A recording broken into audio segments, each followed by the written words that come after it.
Welcome to the conference. Please enter the conference ID, followed by the pound key.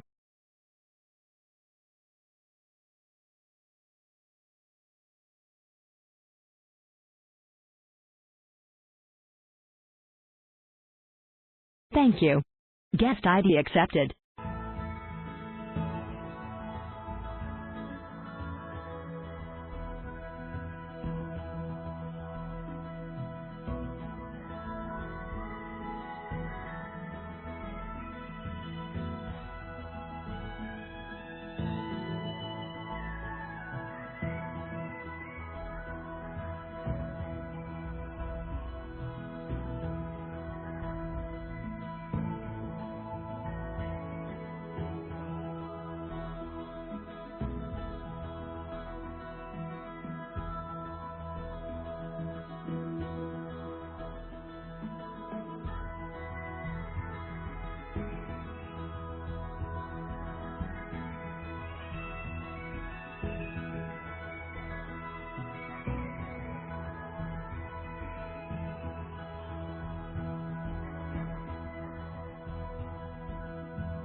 Hello.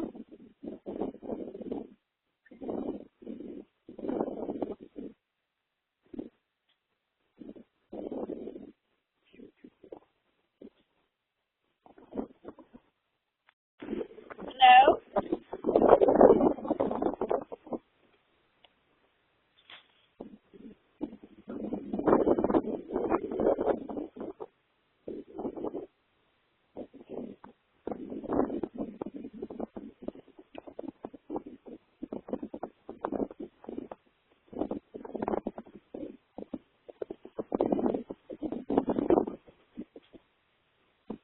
Hello. Hi. How are you? I'm well. How are you? Fine, thank you. I've done it through my mobile phone. Oh, good. Good. I'm glad you were able to connect. That's why I put that the local number for you for Sydney. Well, actually, but I'm not in Sydney. I'm not in Sydney. I'm in Hobart. That's okay, but I looked down the list and I found the number for Hobart and I've done it on my mobile. Oh, okay, because on Skype I thought it said Sydney on there. That's why I had put that. Okay. Well, Right. you've now just reminded me that I have to change that to Hobart. Never mind. Good. Good. All right. Awesome.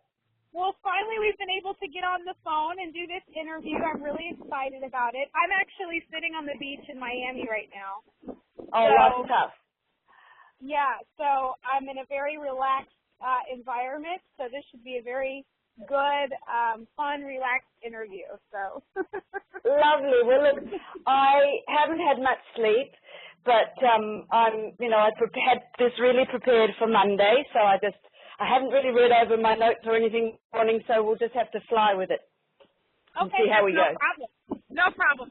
And let me just run down the questions that I have for you, just to make sure that you are comfortable with answering them. Okay, so question number one is, how has being an NLP practitioner and life coach enhanced your life and the lives of others around you? Yep, I've got a story to tell there. Okay. Number two, that's all right. communication is a part of our everyday life, and in business, relationships are everything. What are some powerful rapport-building techniques that can be used to instantly and powerfully connect with someone in person or over the phone? Yep. Some people seem to have a way about them where they can get people to easily agree with them, partner with them in business, or enter into a relationship almost effortlessly. How is this possible for some, but not for a whole bunch of others? Whenever we are presenting, do you get that question? Yes, I do. I've answered quite a bit of that in my answer to two, but I probably will go into the very basic 7 presuppositions of NLP there, and I won't call them presuppositions, I'll just call them foundations, and I just will mention those, yeah. Okay.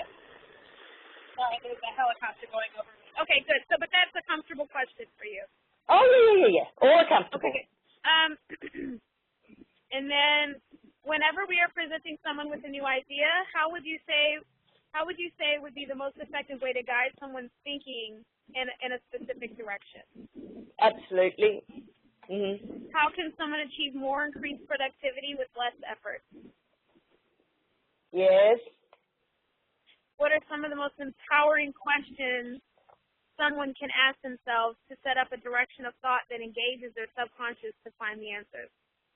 Okay, my answer to that one would be, rather than give you some actual questions, I'd prefer to suggest how to ask yourself the questions. Okay, how to ask yourself, okay.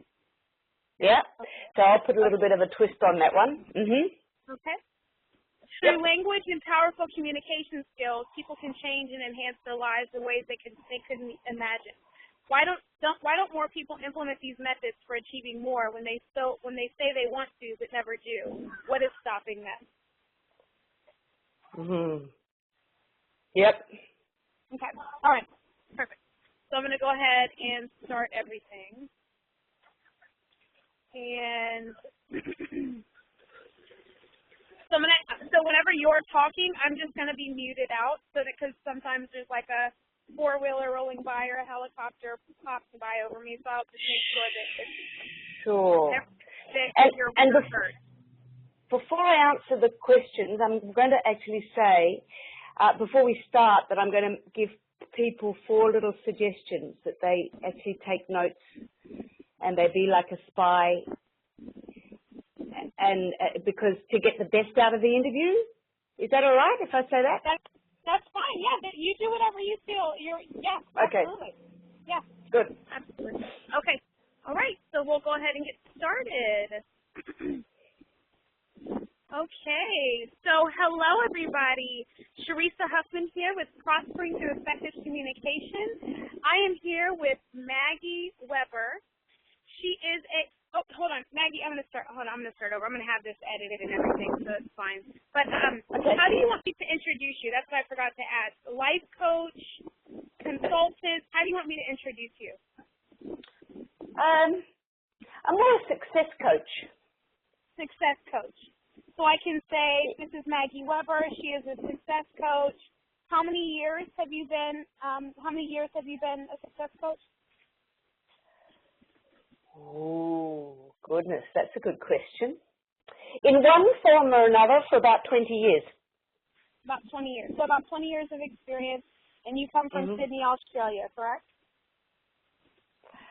I'm not in Sydney now. I'm from the little island down the bottom, Tasmania. Tasmania, Australia. Yeah, that's a little island down the bottom that's shaped like an apple. Okay.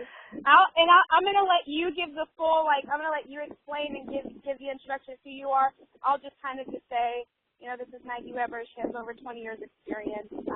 Just something brief, and then I'll let you just go right into it. Yes. Sure. Perfect. Okay, perfect. All right. So, hello, everybody. This is Sharessa Huffman with How to Prosper Through Effective Communication. I am here with Maggie Weber. She is a success coach with over 20 years of experience in transforming people's lives. And she has so graciously offered her time and her wisdom and knowledge to share with us on how she has created success in her lives and helped others to do the same thing. And so I want Maggie to go. Maggie is actually from Tasmania, Australia. And so I'm so excited to be able to connect with somebody of such a brilliant mind, all the way across, the other side of the world. And she has a wealth of knowledge and so much information to provide for us today. So I'm going to let her go ahead and introduce herself. Maggie, go ahead. Introduce yourself and tell us a little bit about you and how you got started, with being an NLP coach or NLP trained and success coach. How did you get started with all of that? Well, I'll say good morning, everybody, because it's actually 8 o'clock in the morning here. Gosh, I think through my life experience, I became a coach. They say it's not what happens to you in life, it's how you react to it. And I have been through, I've been married to a very famous professional athlete, and we used to live over in America, actually, over in Orlando. And I went through a very messy divorce. I had started work with Dr. Deepak Chopra. I was his first primordial sound meditation teacher in the Pacific Rim. And I know that helped me handle a lot of the trials and tribulations that I was going through with one thing and another. And that started me on a journey, a search for ways that I could learn tools to help the way I reacted to situations, to make sure that I wasn't stressing myself out. When I became a single mum, there's John Gray, who wrote Men Are From Mars, Women Are From Venus. He said that a working woman is doing her mother and her father's job. But a single working woman, she's either a miracle worker or she's crazy. And so I realized that I was doing 4 people's jobs, and I needed to find ways to get through my challenges. And then through some of the ups and downs that I had a property development that I was doing on my own that was worth $6.5 million.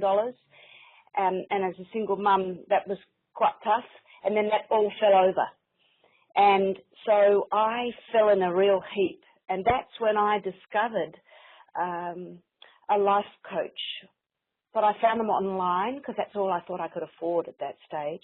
So I found this life coach online, and I joined a group of people, a lot of them from America, and we sort of became buddies online, and we did this 3-month program. And I had a buddy in Amsterdam. So we used to set these goals, and we had like daily goals, weekly goals, and monthly goals, 3 monthly goals, and we also had 3 challenges that we had to set ourselves every month. And the challenges were experiences where you really had to push yourself out of your comfort zone, really had to push the envelope, we say in Australia, I think you do in America. And so every day I would speak with him for 5 minutes, first thing in the morning, which was his night, just before he went to bed. And he would tell me what he'd done in 5 minutes, and I would tell him what I'd done. And we kept each other accountable. That was my first introduction to coaching. And it completely turned my life around after this collapse of this property development and really finding things very, very tough. And it was fantastic because, you know, I could have gone bankrupt. I could have gone financially and emotionally bankrupt. And many times I thought that would be easier. But there was still a part of me at the very core of my soul that really doesn't take the easy way out. At some level, I knew that I'd created the situation, and I knew I had to take responsibility for it. So I sold the 3 properties that I had, everything I had materially, so that I could pay everybody back as best I could. And as I say, that was tough on a single mum with a couple of teenage children, and especially as my former husband kept saying to my children, "She's wasted all my money." And he didn't say it very politely either. So I didn't realise this at the time, but when I'd lost the material things, other parts of me disappeared as well. And I found other things too, like I found 25 pounds extra in weight, but I'd lost my confidence, I'd lost my self-esteem, I'd lost a lot of physical strength because I wasn't exercising, I wasn't sleeping properly, and most important, I'd lost my belief in myself. And as I say, that's when I found the coach online and turned everything around. And that accountability that you get from having a mentor or a coach was the answer. It's very easy to say to yourself, okay, I'm going to set a goal. And how many times do people set goals on New Year's Eve, and then, you know, by the time the first week of January is over, they've probably lost most of their goals already. It's the accountability that's so important. So with that coaching, Maggie was back, and Maggie was back with a vengeance. And through that, I discovered my great love of coaching. I then did a course to become one. As part of that course, I had my first one-on-one coach, and that was very different to being part of a group. And I remember in my second session, I was given the task, Sharessa, of writing why I love myself and 20 things that I value most about myself, or 20 things that I'd achieved. And, you know, I found that was a really tough ask because, as I said, I'd lost my belief in myself. And it wasn't until I put those things on paper. It's so important to have things on paper and your goals on paper and not just have them floating around in your mind. And so by putting them on paper, I was reminded of some of the most extraordinary things that I'd done, like, you know, stand on a stage in front of 2,500 people with Deepak Chopra and Dr. Deepak Chopra. And I'd only been qualified a week as his first meditation teacher in the Pacific Rim. And, you know, that's a pretty amazing thing. I'd caught a 67-pound wahoo off the coast of Bermuda years before in 16 and a half minutes. That was an amazing thing. I'd won an award from the Bermuda Tourism Association to do that. But I'd forgotten all of these. You know, life sometimes can get right on top of us, and we can really get into overwhelm unless we make sure that we can, you know, break things down and remember these things about ourselves. So that was my story. And that's how I got into coaching. That's how I became a coach, through my own life experiences and finding tools to come out the other side. And another little thing I wanted to say is that there's a little girl in Australia, she's quite famous, and her name is Sophie Delezio. And this dear little thing, when she was a baby, she was asleep in a childcare centre, and a car crashed through the wall of the childcare centre, and a couple of the children got killed. And little Sophie, because of this, she lost one of her arms and both her legs. She's just got like quite stumps for legs now, and she went through an horrific time healing. But such a strong child for a little baby. And then, blow me down, if about 2 years later, her nanny wasn't pushing her across the street and she got hit by a car, the nanny and the child. I mean, talk about accidents. And she's just the most extraordinary child. And then about 5 years ago, right in the middle of things being tough for me, I went to her mum's 50th birthday party. And you know the old saying, when you think you've got no shoes, think of the bloke with no feet, or think of the man with no feet? Well, I'm sitting there with little Sophie, and she's playing Uno, which is a card game. And she asked me if I'd play Uno with her. And I said, sure. And she's quite a card shark. She really knows how to play. Anyway, so she's sitting there and she's thinking about the hand of the cards that she's playing, and then she said to me, excuse me, could you just hold on a minute? I said, sure. What's the problem? And she said, would you mind waiting while I just take off my legs? That little girl's bones grow so much every year that they have to operate on her every year, because the bones are growing through the stubs of her legs. And I thought, oh my God, Father, and you think you've got life tough. So she was living proof in front of me of when you think you've got no shoes, think of the little girl with no feet. And so I always remember her. And if ever I hear anybody who's going through a tough time, I remind them of Sophie. I think also, in answer to the question, who have I, if I was asked, who have I helped with my coaching? My favourite client, if you're allowed to have favourites, was a psychiatrist. It seems interesting that a psychiatrist would ask to have a life coach. And she was going through a really nasty marriage breakup. Her anger for her husband was eating her insides away. They say anger is a cup of poison that we think we're handing someone else, but we're actually drinking from it herself. And to see the shift in that lady in 18 months, see how her business quadrupled, how she has 2 of her 3 Australian children back in her life and now has photos with her beautiful grandchildren on Facebook. She's got her own home now. She's got a garden that she's grown. It gives me so much joy and such a sense of achievement to know I've played just a small part in giving her and my other clients some tools to turn their lives around, and more important, an ear and some ability. And, talking of cards and playing cards with Sophie, all I can ever do is give a client the cards. They must play the hand.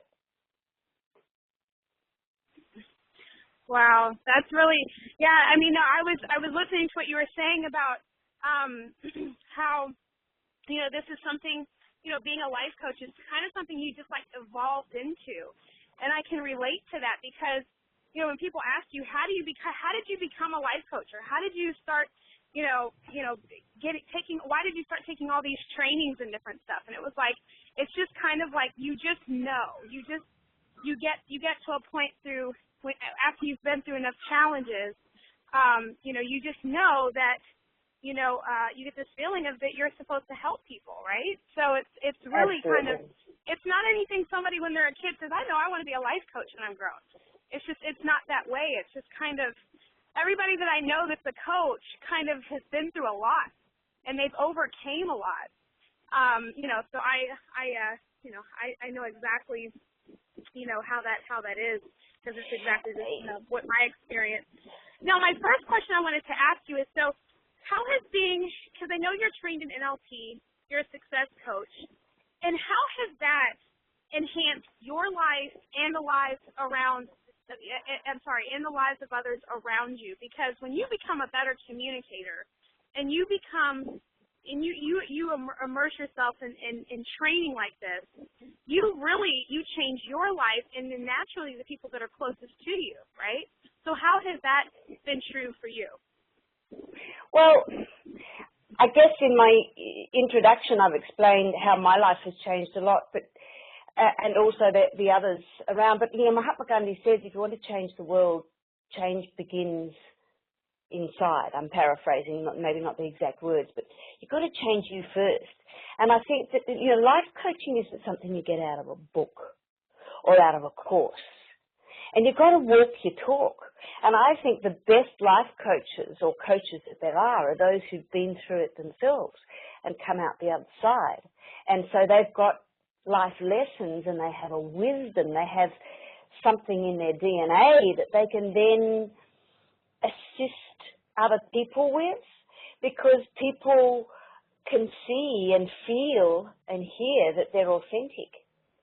So it's a bit like, sometimes I think that people who study something from a book, like, nurses, the most famous nurse of all was a lady called Florence Nightingale. She didn't get it out of a book or a university degree. She had it out of the rapport she built with her patients, with the love and the kindness and the ear that she gave her patients. That's something you don't get out of a book. So I really do feel that it's because of my life experiences that have made me into the coach that I am. And I feel that that's what's drawn a lot of my clients to me, because they know that there's something that they can gain from me because of my authenticity. It's just not, it comes from my heart, it comes from my soul. And so the other thing too is, when you become a coach and I remember when I first learnt meditation, Sharessa, my teacher said to me, don't think that now you're starting to meditate or teach meditation that life's trials are going to stop. They're going to come thicker and they're going to come faster and they're going to become bigger. And some of them are going to be like tsunamis. They're going to be so big.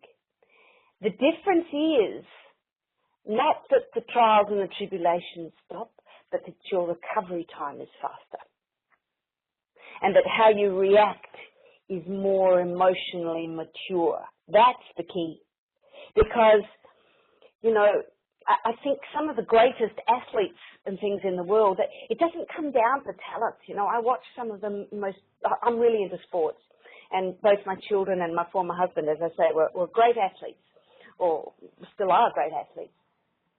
And at the end of the day, it doesn't come down to their God-given talents. It comes down to their gratitude for those talents and how they emotionally handle something. Because, for instance, with my husband as a golfer, if he missed a shot, if he missed a putt, there's nothing you can do about that putt. The putt is gone. But if you take your anger about the missed putt to the next tee, you'll mess up your drive. And then if you mess up your drive, you'll mess up your approach shot. And then you'll mess up the hole, you'll mess up the round, you'll mess up the tournament.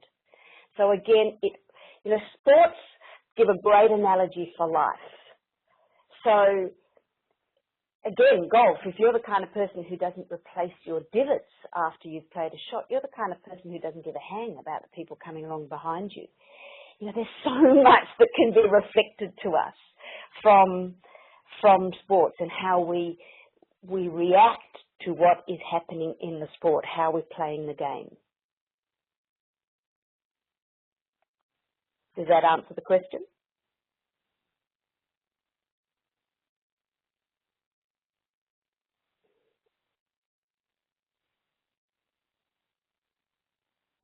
Okay, can you hear me now? Yes, I can. Just got you back. Lost you there for a while. Awesome. Yeah. So, okay, and so that's actually leading into my next question. So basically, as we know, communication is a part of our everyday lives. our everyday life and in business, relationships are everything. What are some powerful rapport-building techniques that can be used to instantly and powerfully connect with someone either in person or over the phone? What would you say that would be? Okay, I've got a few of them, but I do suggest before I start giving those that if people have got a pen and a paper nearby, that they, to get the very best out of what I'm going to give them now, that they take some notes, because 10% of what, well, in 10 minutes after I've told it to you, you'll probably remember 10%, so take notes. Be like a spy, pretend you've got to teach someone else this information. So I call that being a spy. Listen to things and go for excellence, okay? Because what happens is we've got 2 million bits of information thrown at us in any minute of the day, and we're going to remember, according to neurolinguistic programming, we're going to remember 7 bits, plus or minus 2 of those 7 bits out of the 2 million. So help yourself by jotting some of these down, okay, and listen really carefully. Now, the things that I'd say that are going to help in that communication. Rule number 1, we've got 2 ears and 1 mouth, and we need to use them in that ratio. Very few people do. In communication, so often people are so busy telling someone what they think or what they believe or what they feel that someone else should know, that they're missing so much of the information that someone else is giving you. We use a term, I won't get too much into the details, in NLP called sensory acuity, where we're watching someone's face, we're watching the colour of their skin. You can do that even on Skype because you can still see someone's face, you know. And as Shakespeare said, the eyes are the window to your soul. So your eyes and the creases around your mouth will say more than the words ever will. So listen to someone, not just their words. Listen to the grimaces they make, or the intonation in the things that they're telling you, okay? That's a really important tool. The other thing that I find fascinating is that communication, some people don't like to hear this, but I'm going to say it anyway. The meaning of communication is the response that you get. I'll say that again. The meaning of communication is the response you get. Over the years, I always thought if I told someone to do something and they mucked it up, then it would have been their fault. This was before I learned about NLP or coaching. And I'd tell you, I've changed a lot since I've learned because of that. If I tell someone to do something and they muck it up, I now realize that that's my fault. Why? Because obviously something went wrong, and maybe I should have been more aware of some of these circumstances. So if I accept that foundation, that if the reaction I get from something is more to do with how I'm communicating it, then I have given myself power. But if, on the other hand, I think they're mucking it up, and I don't accept that I have anything to do with it, then who is losing? It's very interesting because, let's give you an example. Dad, give me some money. And then you end up in an argument with your child. Right, or, Mum, give me some money, and you end up in an argument. The statement was not, let's have an argument. The statement was, give me some money. But what did we get? We got an argument. Why do we get an argument? Because maybe there's a little more behind it. Maybe some other thing should have been done before the request for money. So you can apply that to whatever it is that you do in life in general. The meaning of communication, as I say, is a response you get. So in NLP, we accept that first, and then we apply it in our life. So you can stand here and argue all day long whether it's 100% right or wrong, but what I'm saying is that if you accept it as being right, you'll be better off. In communication, we've been told that 7% of communication only relates to the words.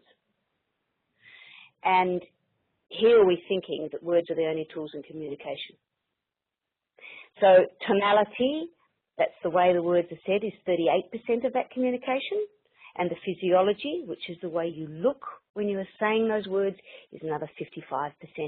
So that's why you have to be really careful when you're sending an email or sending a text, because someone's only getting 7% of the message with the words. So here's a nice little story to illustrate the meaning of communication, and it's the response we get. The teacher asked a student to give him the symbol for water.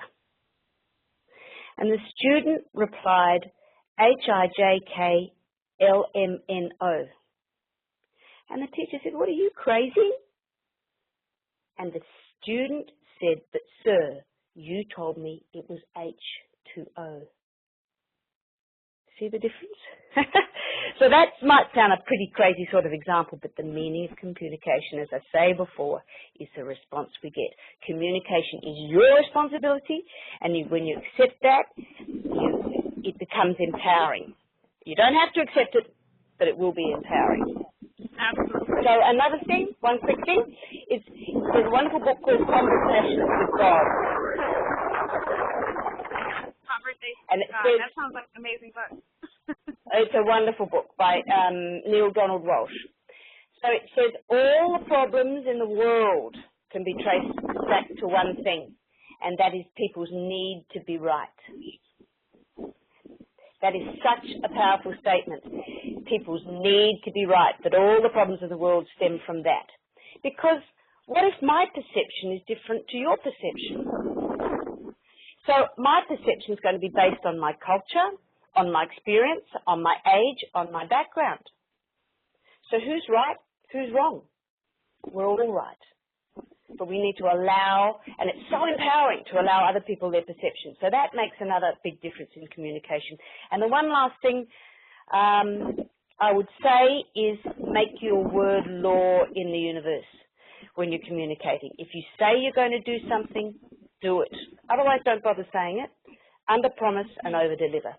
I'd say they're my three main rules in communication to get the best communication I can.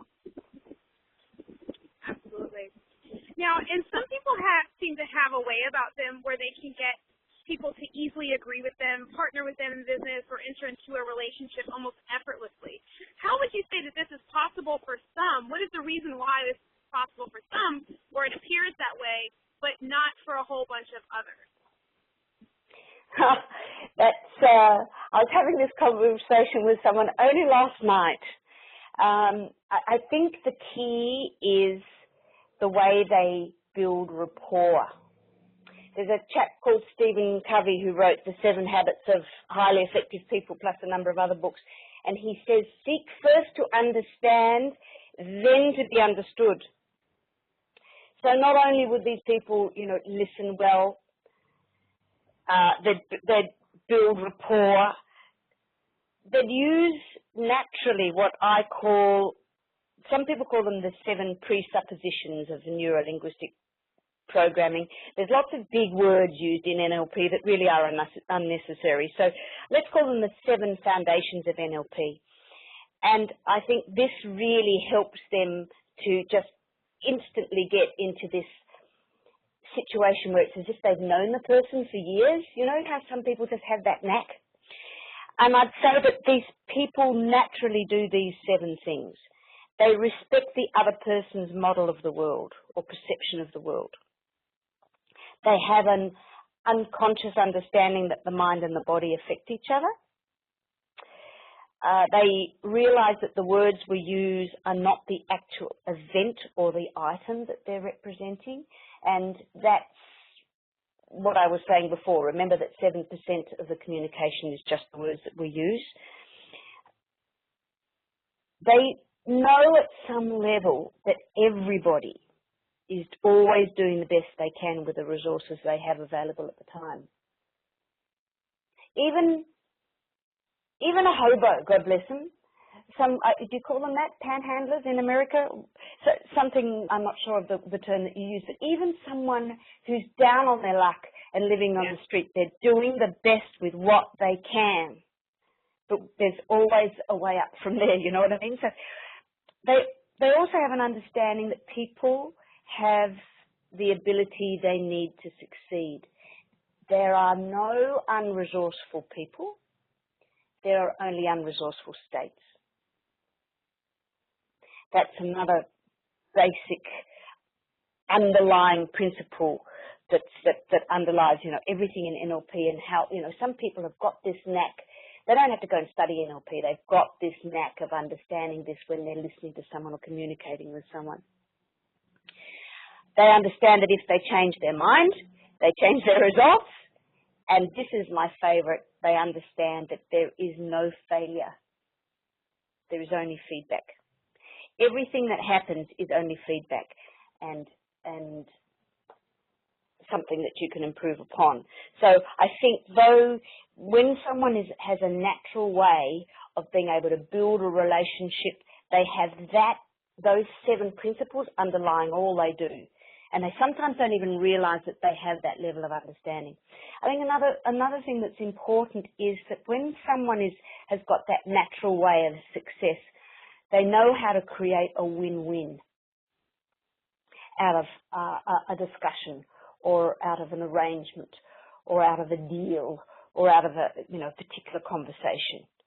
I remember Deepak Chopra saying to me, when you can change your thinking from what's in it for me to how can I serve, then your whole view on the world and everything that happens in the world back to you will change. They're some of the wisest words I've heard. When you can change your modus operandi from what's in it to me, what's in it for me, to how can I serve, then everything will change. So the real winners, the real people who succeed in life, they're the ones who create a win-win for everybody, and they start a conversation from that basis.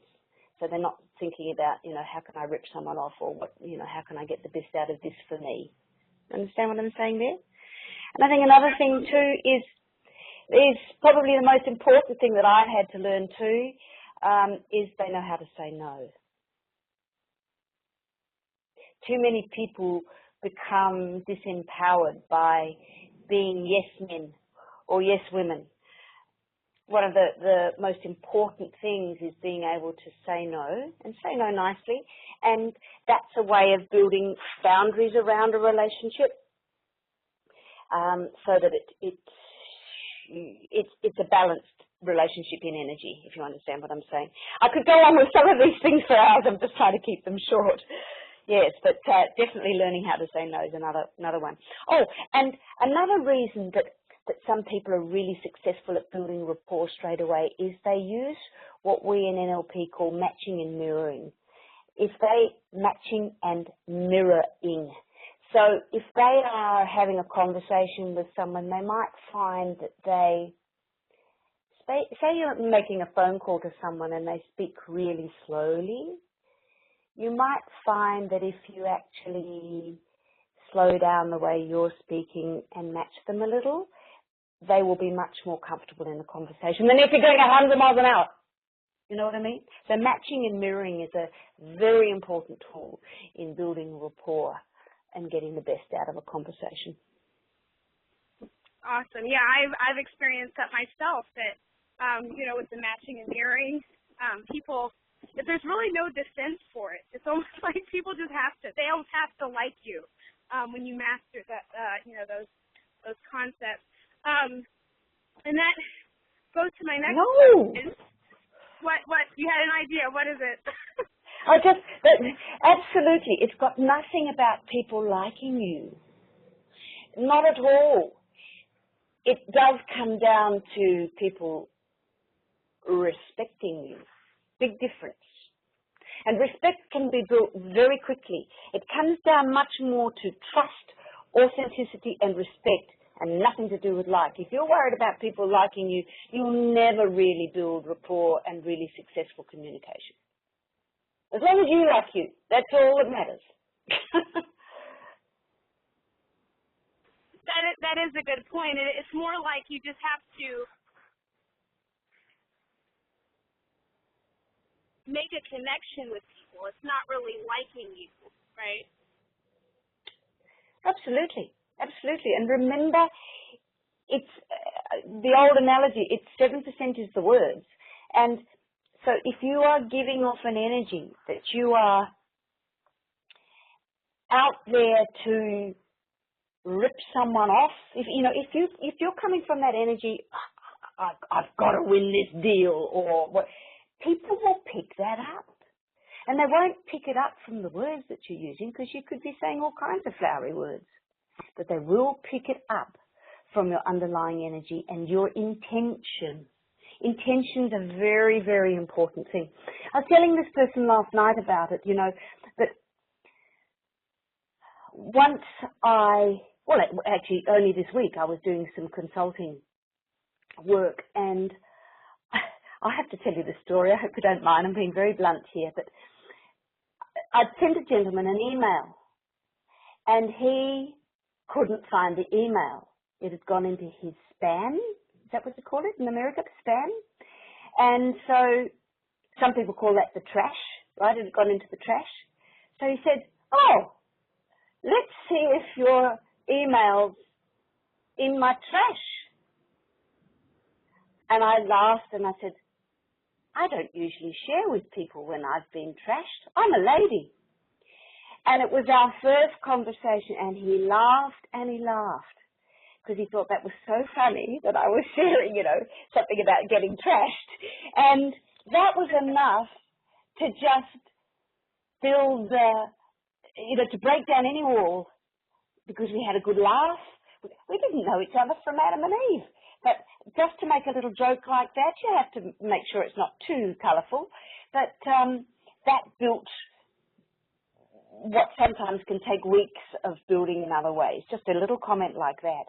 And I remember once I got another deal back in South Africa many years ago, because back in the days when we didn't have Outlook or anything like this, because I'm 58 now, so this is a long time ago when I was doing this, and we used to have little white cards where we used to write details of people and whatever. And this man that I was dealing with, he was really a tough nut. He was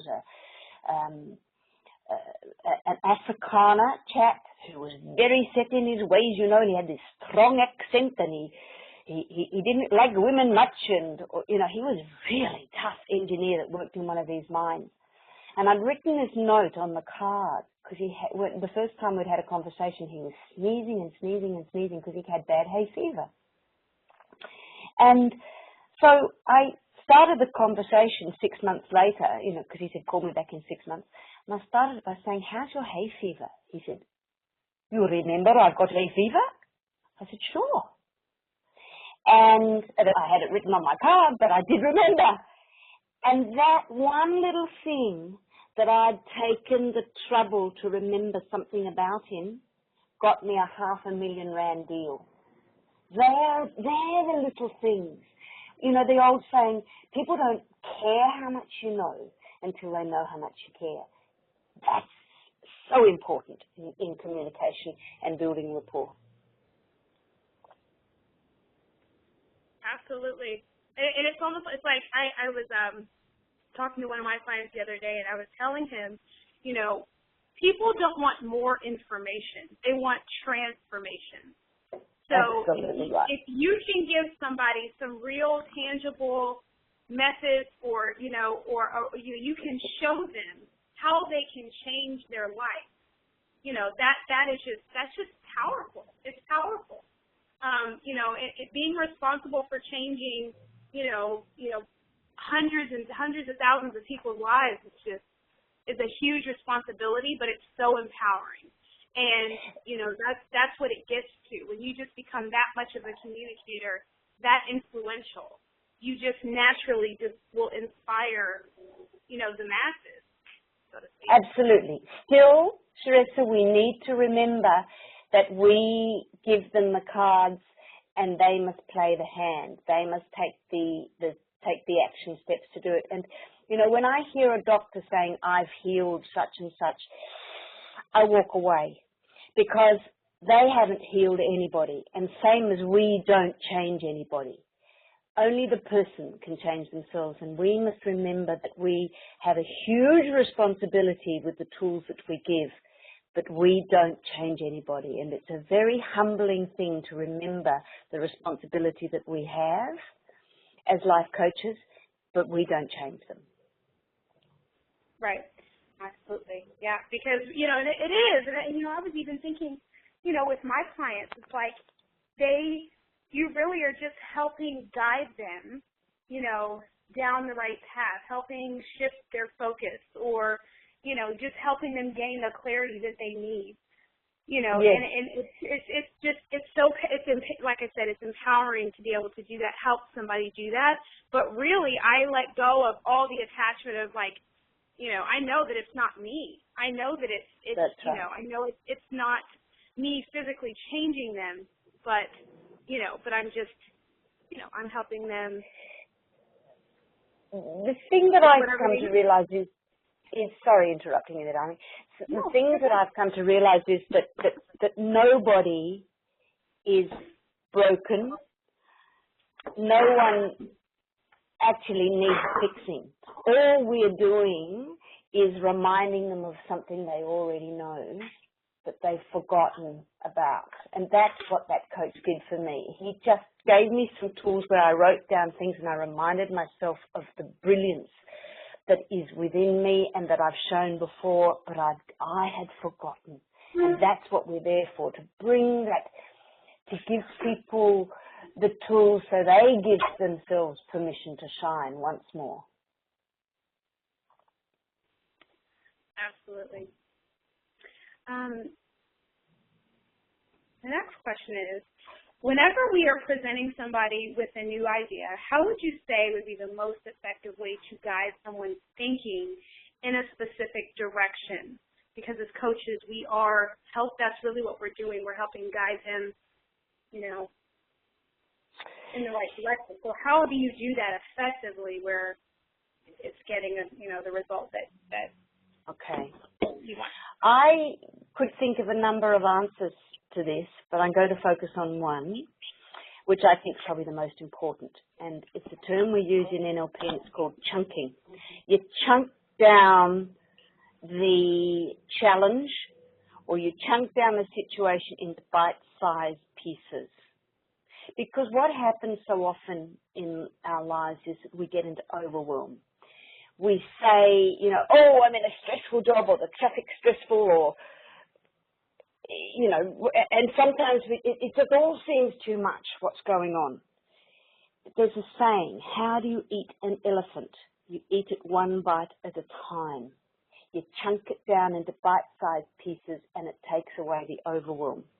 Now, I've written a book and it's called How to Get a Bigger Bite Out of Life. So the title of it could sound quite contradictory to what I've just said then. But let's give the analogy. If you are eating a meal, if you look at the whole meal, you know, the meal that you've got in front of you, that can sometimes seem too much. You know, particularly if you're going to one of all these you-can-eat buffets or something. So what do? You take small bites. You chew it carefully. You savor the flavors and the textures. If you can, you eat mindfully. Otherwise, if you just gulp it all down, your belly gets full and you're not going to get the best nutrition out of your meal anyway. You see the analogy that I'm making? So it's a bit like what I said to you before, that figure that the brain is getting these 2 million bits of information every minute, and we can only take in 7 plus or minus 2 because our brain would get into overwhelm if it took in any more. So the best way to do things is to chunk them down. Otherwise, sometimes you get into over-analysis because you're splitting your focus, you're trying to focus on a number of things all at once. So chunk it down, focus on one at a time, have one pointed focus on those things one at a time. Otherwise, you might get what I call paralysis by analysis. So I think if I sum that up, if you look at a big situation or a new idea or a new concept and you chunk it down into bite-sized pieces, that will lead you to simplicity. When you have simplicity, it allows you to build a bit of a system, around those chunks, around those bite-sized pieces of information. When you have a system, you can then get some probability. When you have some probability, then you can then get some predictability, which allows the flow back in. And when you have flow, you can access the big picture and creativity. So it's breaking it down to build it up into the big picture. That makes a lot of sense. And now, how would you say that someone can achieve more and increase productivity with less effort? Okay. Well, that's a very interesting concept because most of us have been brought up to think we have to really work hard to succeed, and you have to. And this is coming here from a recovering workaholic, because let me tell you, that's the way I was brought up. You know, the more you work, the more effort you put in, the more results you'll get. I've come to realize that that's hogwash. That's a lot of hooey.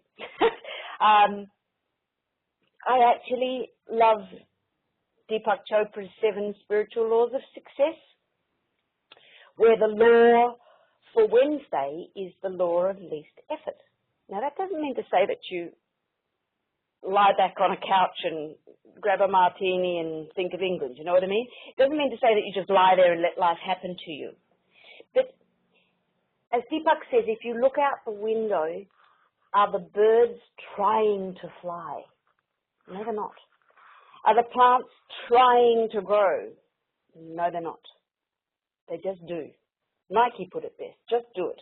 So I think one of the most important things is that you need to chunk things down, as I said before, and take the word try completely out of your lexicon, out of your language.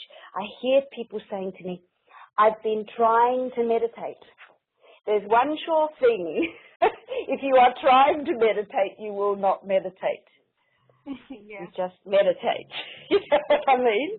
So when you can substitute the words choose and allow, like I choose a particular response or I choose a particular action as opposed to I am trying,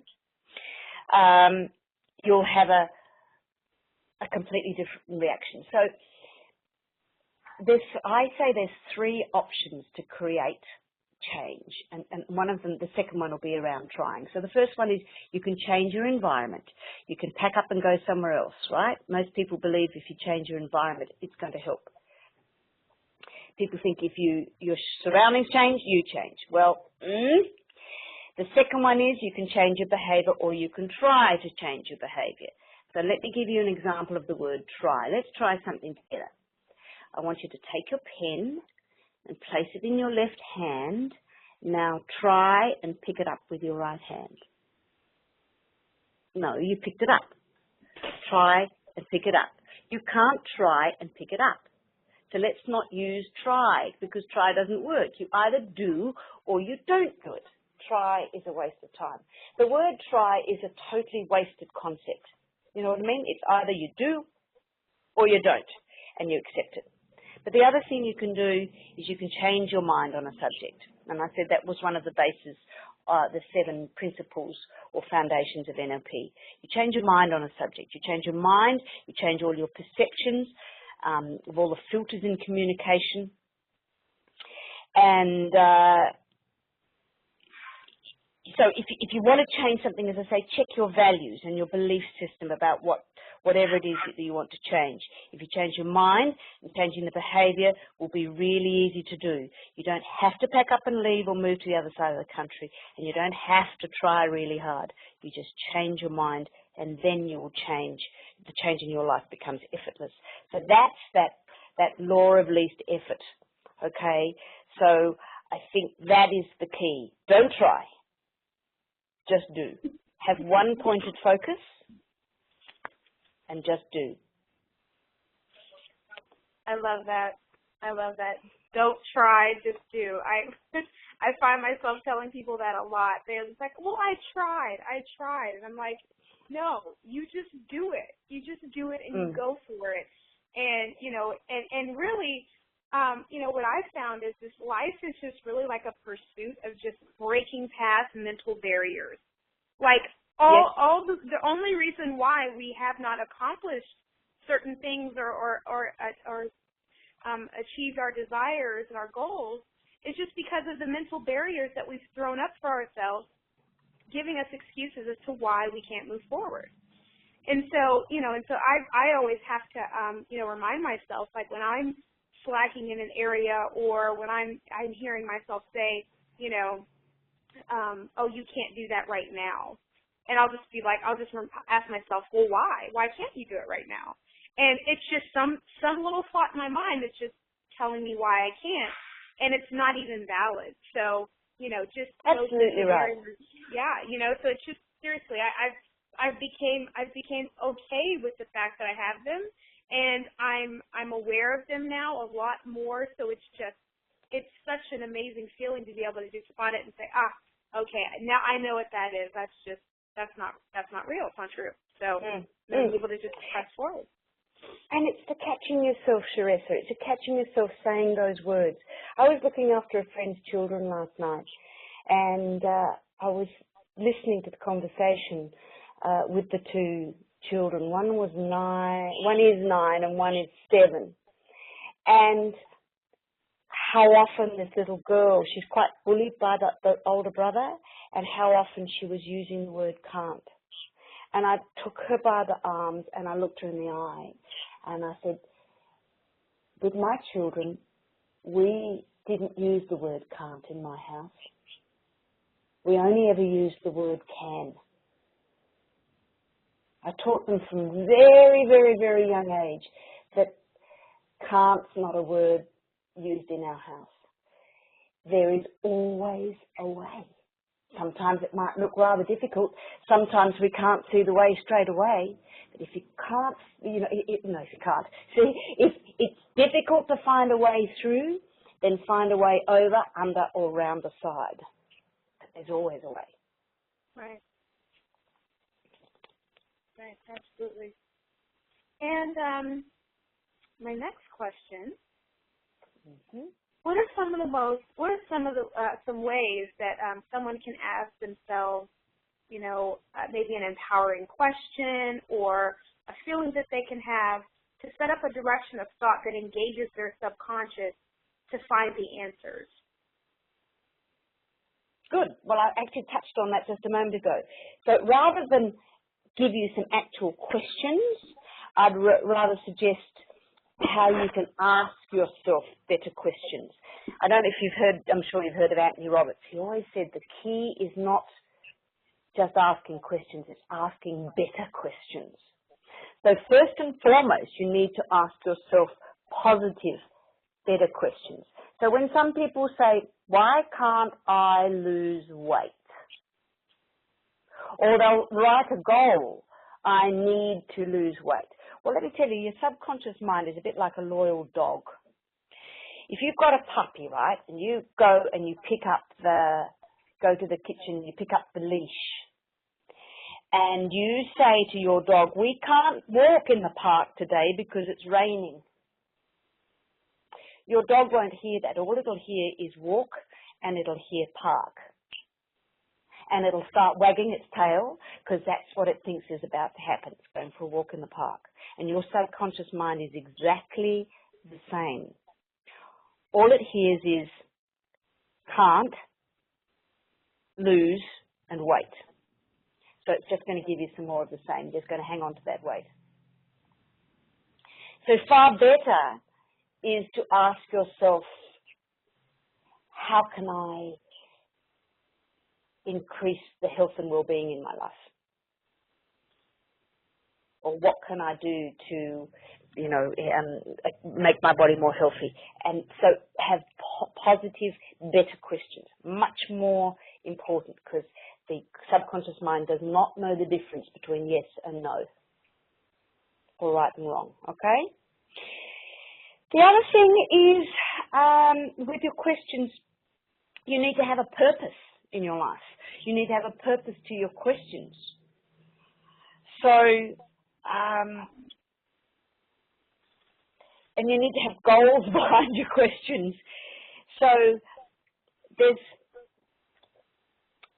it's important to have a purpose in your life and have goals and outcomes, right? So it's been said that life without a purpose is like a ship without a rudder. And it wouldn't be safe. You wouldn't get to where you want to go. You'd be wrecked somewhere on the rocks if you haven't got goals and things. So it's very important to have dreams. So many of us have forgotten how to dream. So to be able to have some dreams and have some goals. And goals really are dreams that have got a time scale. Lawrence of Arabia, famous Lawrence of Arabia once said, "The dreamer of the night wakes to find it was just vanity." But just be aware of the dreamer of the day. They are dangerous people because they usually get exactly what they want. And I think that's very nice. You see, everything that's been created, like as I'm being interviewed now, I see the trucks driving past me, right? So everything has been created twice. First mentally, then physically, right? So that's why you need to not only set some goals, but visualize. And so you start with the questions that you're asking yourself. You need to know your outcome, what you're wanting to get from the questions that you're asking. You need to start with the end in mind. I have a friend who won Wimbledon tennis years ago, and he told me that he had visualized winning that tournament at least 100 times in his mind, even up to the detail of when he won and kissed the cup. And then he jumped up into it was before he kissed the cup, but as soon as he won and hit the last shot, that he would jump up into the grandstand and he would hug his father. So before it became actuality, he had it in his mind. And so when you're asking these questions, you need to know the outcome of why you're asking your questions. That's another really important thing, all right? So you need to know, when you're setting goals, I don't know if you heard the term about SMART goals. So you need to know your outcome. So SMART goals are specific. They're measurable. The A stands for as if now. So in other words, you're talking in the now, not in the future. They need to be realistic, and they need to be timed. They need to have a time on them. So when you write them, I always write my goals as if they've already happened, and then I also write them from an attitude of gratitude. And I call my goals SMART's goal. It's got an S on the end because they always bring me a smile. So if you've got that outcome in mind when you're asking yourself questions, you will make sure that you've got a much better answer to the question that you're asking yourself. Absolutely. Because otherwise you're just asking things willy-nilly. And make sure, absolutely imperative, that they are positive when you ask them. Because remember what your subconscious mind, it'll trick you. I think we need to remember too that if we're someone who works 9 to 5, we need to be spending 5 to 9 on you. You need to have a minimum level of behavior that's acceptable to you. And as Shakespeare says, to thine own self be true. So remember that it's fine to have a job during the day, but the biggest job is doing some work on yourself between 5 to 9. That's when you can do your exercise. That's when you can set your goals. That's when you can do your reading. That's when you can improve on yourself, on the God-given talents that you've already been born with. And sometimes it doesn't come down to reading 30 books.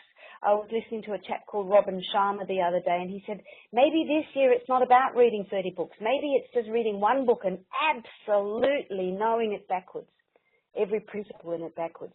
There's that one-pointed focus again. That's the intention, So that's the key. Ask better questions, make sure they're positive, and start with the end in mind. Absolutely. That's awesome advice. Before we end, I want to ask you one last question that I feel that I know you'll give so much value on. Through language and powerful communication skills, people can change and enhance their lives in ways that they couldn't even imagine. Why don't more people implement these methods for achieving more when they say they want to but never do? What is stopping them?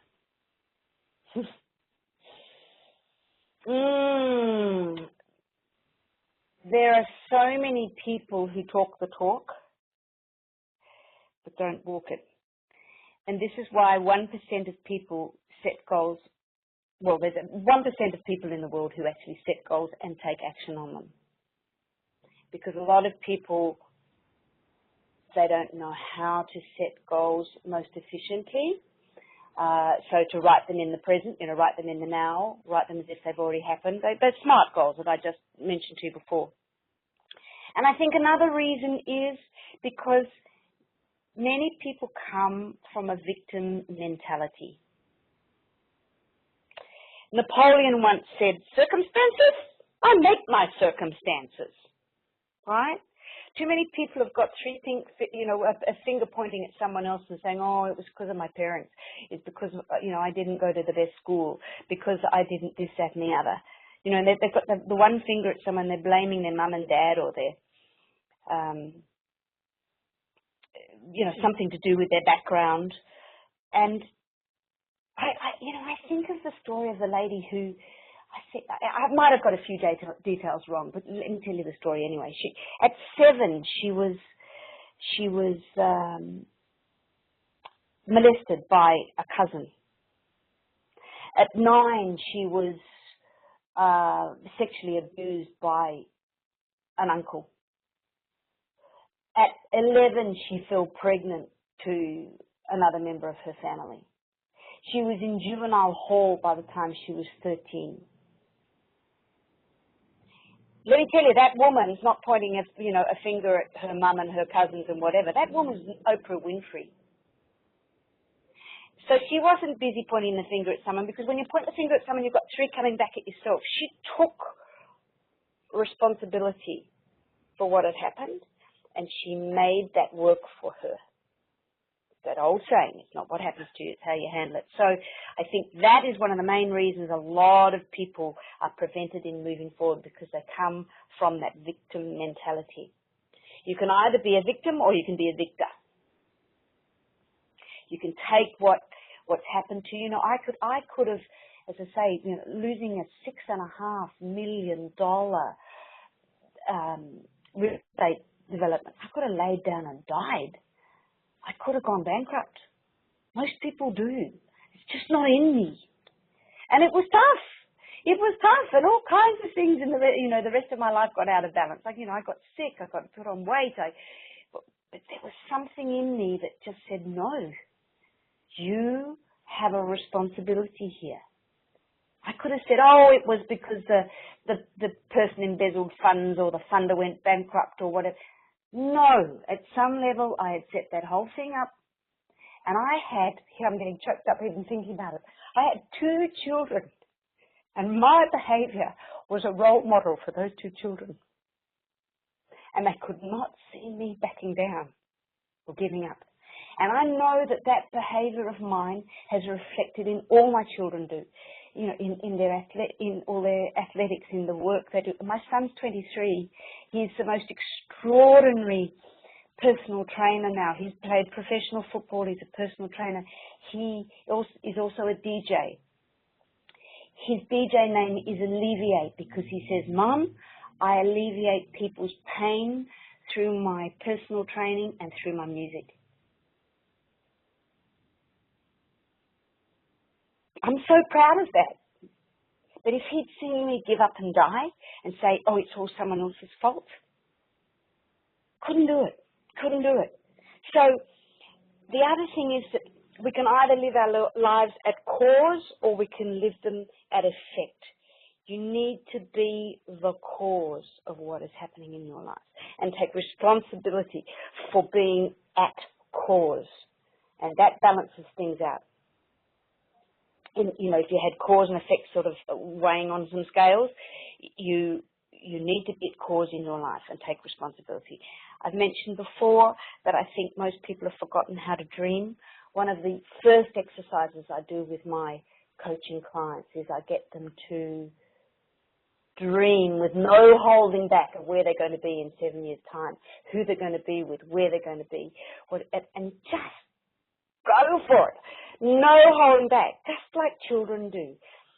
I mean, have you ever seen, there's a lovely ad on TV here in Australia where little children are interviewed about what they're going to be when they get older. I mean, they don't care. They're going to the moon. They're going to be firemen. Nothing's holding them back. We need to think like children again and allow ourselves to dream. We need to remember that our thoughts are forces. Our mind is like a sending and receiving station. So thoughts, they're forces, they are creative substances. As a matter of fact, they can be measured. Thoughts, as I say, can now be measured. The only limitation is actually the quality of your thought, not the actual thought. The quality of your thought determines your life. So that's really pretty important. So I mentioned too, your mind is like a sending and receiving station of thought. It's like a radio station. Whatever frequency you're on is whatever vibration you get back from the universe. If you are getting bad luck, you are on the bad luck channel. So switch channels. Go to channel 8. There's no bad luck on channel 8. So it's so much, there's so many little things that we can do to tweak our situations. And I think another thing that prevents people from being their best and becoming their best is too many of us are watching others achieve instead of doing it ourselves. I'm not taking anything against, looking at the Winter Olympics or whatever, but I see so many people sitting on a Saturday afternoon with a beer in hand, watching the football and just becoming a couch potato and watching other people, getting their buzz out of watching other people achieve. Get up and play a bit of football yourself, particularly if you're kicking a football around with your kids. It's so important. There's a program on TV that I love at the moment. It's called So You Think You Can Dance with Paula Abdul. She's over here in Australia. Now, someone very close to me is a fabulous dancer, and she can do hip-hop and tap and all these different things, and she was so scared about going into this program and auditioning for this program. And I said, I wish that show was called So You Know You Can Dance, because they're the ones who are going to win. Not the ones who think they can, but the ones who know they can. So don't, come from this underdog position. Don't watch everybody else taking all the action. Get up and do some of it yourself and just start with if you haven't exercised for ages or just start with a little bit. Maybe it's just walking sort of to the corner for a while. You see these shows like Biggest Loser, they're just starting with a little bit, just a little bit, and then they build on it every day. And it's amazing what you can do. Even here, I just measured myself the other day. I was looking at a goal setting program, right? I shouldn't mention names, so I won't. There's a particular person who keeps sending me emails about their wonderful online program, and they keep sending me emails saying, you've got to sign up now. Look, it's February the 19th here, and I looked at this thing and I thought, gosh, it's all very interesting, but we're halfway through February. Why would I wait till halfway through February to make 2014 my best year yet? So I looked back at the goals that I'd set myself on New Year's Eve of 2013, and I looked at what I've achieved in just 6 weeks. And don't wait. Set some goals. Take action today. I mean, I've dropped something like 5% body fat since, New Year's Eve. I've put in a whole vegetable garden that I'm eating the produce from already. Don't sit around and wait for someone else to make a decision for you. That's the greatest lesson I got out of that person sending me all those emails. And I wrote them a letter and said, thank you very much, but I ain't waiting until halfway through February. I've already done it. So I think that's the key. Awesome, awesome. Well, that is really, really, I think you're right. That's the key. Just get out there, make it happen, do it. Don't wait. You get extra energy for taking inspired action. And that's really all it's about, taking the inspired action. Don't try to rationalize why you can't do something. Just do it and change your life. And just like what Maggie and I have been talking about throughout this interview, communication is everything. And once you enhance that, you become aware of how you communicate, how you come off to other people, you can drastically change your life. Absolutely. And Sharessa, you also get, a very important point you just made there, but Sharessa, you also get a lot of energy from the sense of achievement, from actually taking the action and getting the sense of achievement and the sense of completion. And if you try too many things, you'll never get that sense of completion and that sense of closure and achievement. And that's a huge rush of happy, healthy, healing hormones that you'll get from that. You know, I've got some links to some free gifts. You know, I mentioned right at the beginning of this call that I did a scoreboard of my daily and my weekly and my monthly goals, and just the sense of achievement to talk to that man in Amsterdam for 5 minutes a day and go, yep, tick, box tick, box tick. It gave me such a buzz to start my day. And so as part of my free gifts, you know, there's a link that we've sent you where you can actually have your own scoreboard and start setting some of these things to get your own sense of achievement. Very important.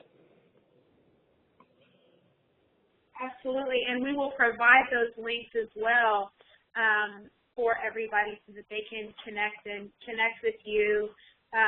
So thank you so much, Maggie. I have thoroughly enjoyed this interview. You have provided so much value, so much knowledge and wisdom on this topic for us.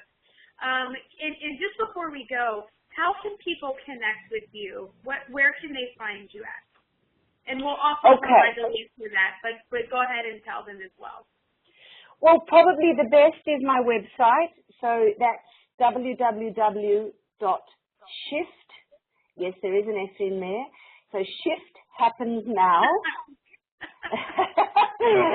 shifthappensnow.com.au. Awesome. That's my website.